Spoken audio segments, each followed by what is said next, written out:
Hello everyone, it's me, Clayton, and I just got back from seeing the new Rampage movie. Now, when it comes to Rampage, I have very fond memories of the original arcade game back in the 1980s. Well, I'm more familiar with the Rampage World Tour game, which I played a lot as a kid, but they're basically both the same game when it comes to the actual narrative, with which there's very little. And the story they came up with for this new Rampage movie is pretty good. It's not the same as the games, but since they were so focused on just the monster destroying building action, I figured that this film would be at its best when it just lets loose with the action, and it certainly is. But let's get to the story, shall we? The story is that we follow Dwayne "The Rock" Johnson, who plays a primatologist at the Chicago Zoo, who happens to be friends with an albino gorilla named George.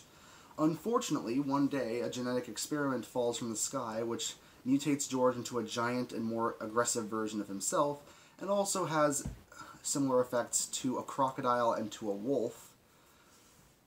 And this is all caused by an evil corporation who wants to start this Project Rampage to destroy Chicago because reasons.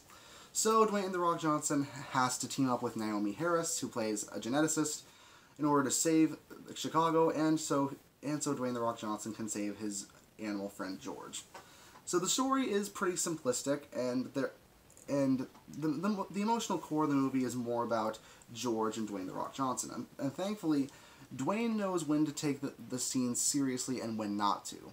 It's like he knows he's aware he's in a B movie, so he does play up the cheesiness with some admittedly badly written, but also kind of intentionally so jokes.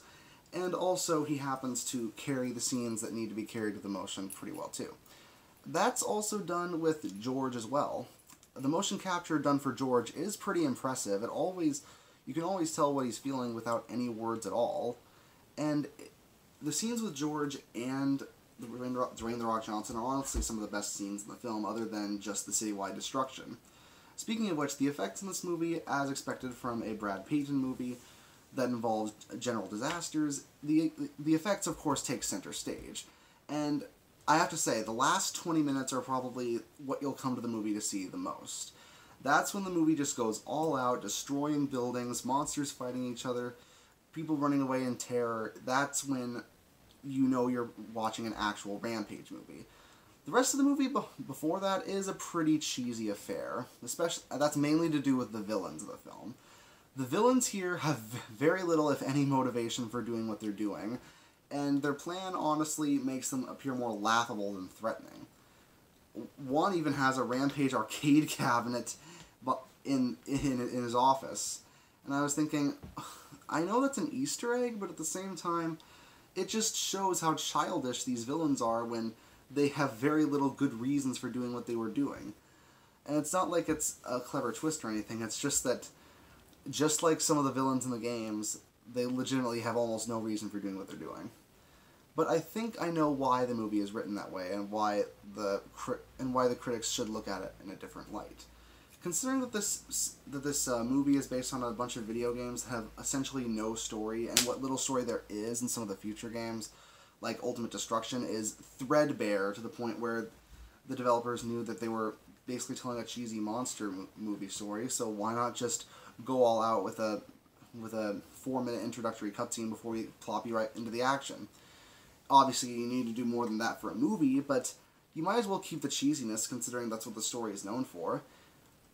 Though, if there is something I would have done with this movie, I probably would have kept the idea that the monsters are mutated humans, so it would have increased the emotional value a little bit more. Like, if George, Lizzie, and Ralph were actually mutated humans for an organization just like in the games, and then their friends and family get involved, and they have to wonder whether they have to destroy these guys because they used to be their friends, that would have really benefited the film.